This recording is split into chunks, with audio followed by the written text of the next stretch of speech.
И во ова Евангелие действието се одвива според следниот план. Појавата на Јован Крстител како Исусов претходник, глава 3, од 1 до 20 стих. Исусовото крштевање и искушението, глава 3, од 21 стих до глава 4, 13 стих. Исусовиот јавен живот во Галилеја, каде што тој проповеда и исцелува болни, глава 4, од 14 стих до глава 9, 50 стих. Исусовото патување од Галилеја до Ерусалим, глава 9, 51 стих до глава 19, 28 стих. Но за разлика од претходните две Евангелија, Лука изнесува и неколку нови параболи, како например она за добриот самарјанин, за нечувствителниот богат човек, за изгубениот и повторно најден син, а исто така и некои епизоди од Исусовиот живот, како она за Исусовата посета кај Марта и Марија. Понатаму Лука го опишува Исусовото делување во Ерусалим, глава 19 од 29 стих до глава 21, 38 стих. Исусовите последни страдања, распнувањето и смртта на Исус, од глава 22 до глава 24.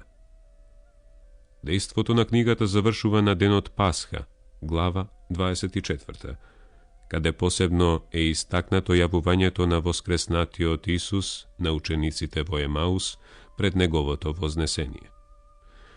Но, за разлика од Марко, по краткиот предговор во кој тој ја посветува својата книга и објаснува како ја составил, глава 1, од 1 до 4 стих, Лука го воведува читателот во дејството преку воведот посветен на родословието на Господ Исус и на Јован Крстител, глава 1 до глава 2.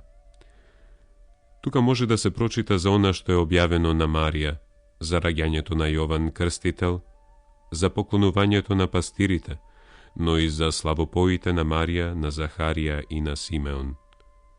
Уште во воведот, Лука веќе го истакнува она што е суштинско за неговото сведочење.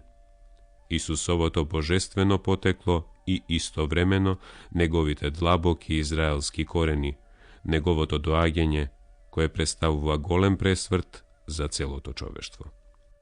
Лука тука исто така ја покажува посебната љубов што Бог им ја истакнува на беззначајните, малите луѓе, понижените, отфрлените, жените, сиромашните, тугинците, делување што е детерминирано од Светиот Дух, како и атмосферата на радост, благодарност и молитва што го придружуваат присуството на Евангелието. Од сите 4 Евангелија, Евангелието според Лука најмногу го пројавува елинистичкиот дух.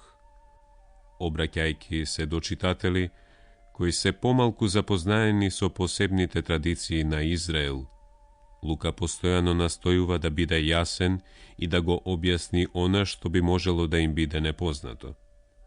За човекот на денешното време, ова Евангелие, без сомнение, е најдостапно за читање.